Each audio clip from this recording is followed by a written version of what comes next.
Hey everybody, what's poppin'? This is 9alien. Thank you so much for tuning into this channel. If you haven't already and you don't know who I am, my name is 9alien.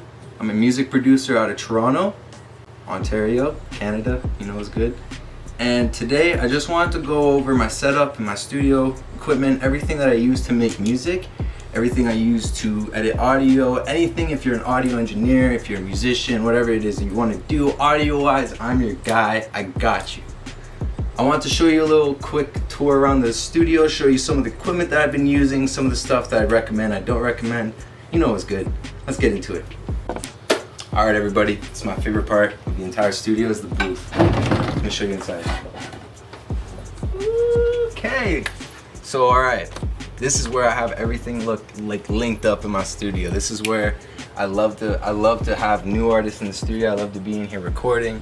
This is the most important part about recording your vocals, is just having an area where at least the isolation is better than the room around you. This has everything that you need in order to make music, just from within the booth. You have a stool. If you want to use a stool, you move it over there. You use it as a table, whatever. You have your microphone here. I have it outside of the booth because we're shooting videos, you know. Then we have a screen inside the booth that's linked up straight to my laptop, so artists can watch me work on my DAW system, which I'll go into in my videos, in my description if you want to go check that out. They can see me working inside of these DAW systems that help them to actually see the music being made alongside like the recording process. And that's the most important part, because I feel like when you can actually visualize what it is that you're doing and match that with audio, you're more in tune with the sound when you're creating it, and you know more about what you're supposed to do when you're recording things. So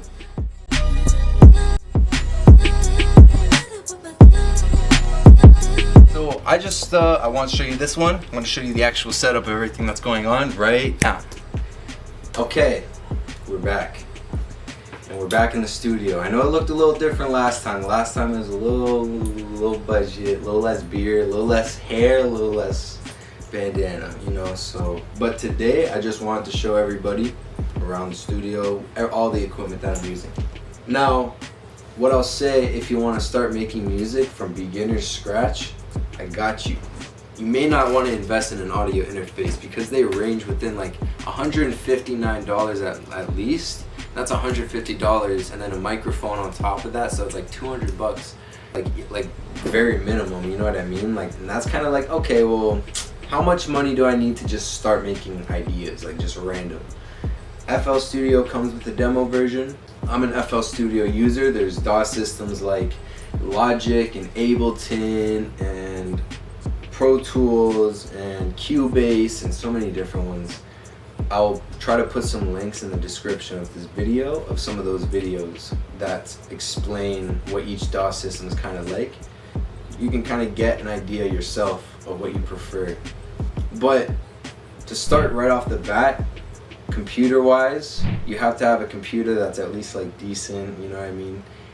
I've had a computer before where it's had like 4 gigabytes of RAM, and I'm just like cranking out that snare, trying to get it sounding right, you know what I mean? And it's just like 4-bit audio. I'm just like, it's not it, you know what I mean? I suggest like 8 gigabytes of RAM is all you need really to start making projects that won't get too big for your computer to handle. But we're gonna move on here just real quick. And a microphone that you can invest in straight away is either the Blue Yeti, which I'm not a big fan of because you have no control over the audio at all, over the volume, how much it is, if you're not using an audio interface. And the Yeti microphone is a USB microphone. Now the thing with USB microphones is you can still record them into FL Studio, but there's a problem with when you do that. Here is the Audio Technica ATR 2100 USB.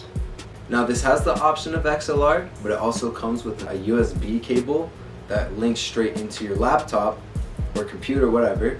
And there's also an aux cord in it so you can hear yourself if you plug headphones into it. But the thing I will say is that it's not the best microphone. It's like a karaoke microphone, so it kind of has multiple uses because it's meant to just be used at a party. Moving on here, I got the Zingu BM800 microphone. It's an XLR cable microphone that you use to plug straight into your audio interface. Right now you're hearing me through the AT2020, which is a really good standard microphone that's at a decent price. It'll get you a really good mix on a low budget in terms of like, you know, first starting out using an audio interface. You don't want to go for like $1,000 microphone or something like that right off the bat, because you know, you don't know how long you're going to be doing music. If that's how you're kind of like looking at it, get the AT2020. It is such a good microphone. I've used it this whole time. I've always been a fan of it. Plug straight into your audio interface. The audio interface that I use is the SSL Plus 2 USB audio interface. You can. I used to do all my recording off of the Focusrite, and I also did a lot of recording on, I think, an M audio interface. But besides that, I know that the SSL 2 Plus USB audio interface is my personal favorite to use so far. Alright, so the next thing you want to invest into is a 3.5mm jack headphone set. These are like the actual audio, like studio quality headphones that you can use to actually hear your like audio in proper quality, right? These is what you need, the most important thing after you get your microphone and your whole DAW set up. You need to get your headphones. This will get you started. You need headphones and your microphone in order to do your thing. The audio interface is technically, the audio interface is optional, technically, but it's better to start with the audio interface because, man, you can't beat it. You can't beat the sound quality that it gives you. Other than that, if you're looking to just start out, use USB, and you need headphones with an auxiliary cord so you can hear it. It's not a recommended setup, but if you're doing it solo, then you'll be able to just work off your headphones into the project file, and then you can mix your files and stuff like that after you turn it off, like, and you can get your like speakers, whatever speakers you want to use for them at home. But what I will say is that you should invest in some studio monitors. And what you may say is like, monitors, do I need like a screen? No. They're studio speakers. Studio monitors are just a word for studio speakers if you're not like with the producer thing, you know what I mean? So I believe I have the Iris PreSonus studio monitors, and I actually love these things. They're actually incredible. They as soon as I got them, I heard like my audios just started sounding a lot more open and loud and boomy, and yeah, it was just a beautiful time once I got these speakers. They're my recommended if you want to get some long-lasting quality speakers or monitors, whatever you want to call them. But if you want to know the actual terminology, studio monitors. You search that up, you'll be able to find what you need.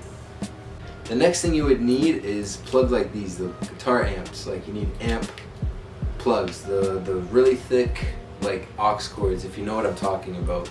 They're not exactly like those really small little thin ones. They're kind of like the 3mm jack ones that I showed you, but they're slightly different in a way, because this connects from one to the other, right? So it's just two plugs. You would plug this one into the left channel of your speaker, and then you would plug this one into the other side of the speaker where it says left, so that you have the left signal and the left speaker in the proper order of where you need it to be.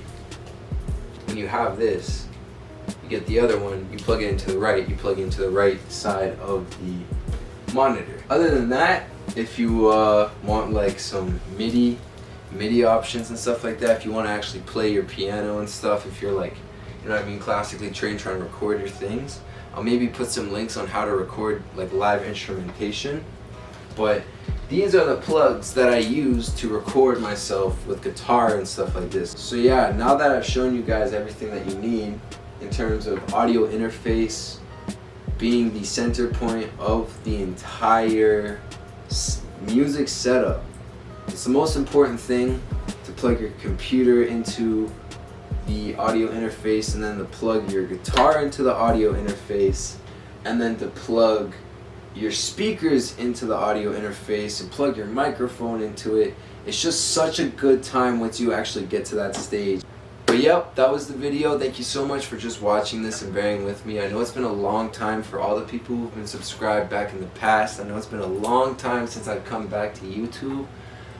I am back Baby, I am back. I'm back in this shit. I got you guys. I'm gonna be supplying y'all videos for the whole year. That's my goal. That's my resolution this year. I got you. I want to stay as consistent as I can with y'all. I want to show you everything of what I know. I want to show y'all how to just get the best, proper, quality sounding music you can possibly get. And that's all. That's everything, you know. So thank y'all so much for tuning into this video and giving me the chance, just giving me your time and watching this. If you haven't subscribed to this before, please do. Down in my description is all of the links to all of the equipment and all the names of everything that I've shown you in this video. I'm also going to put my BeatStars into the description so that you can go over there and hear some of the beats that I'll be releasing on there very shortly. I also have my Instagram down in the description. I have my TikTok down there as well. Everything that you want to follow me on. I'm gonna get a Twitter very soon, so be in tune for that one. To all my aliens out there, thank you so much for tuning into this video. Don't know.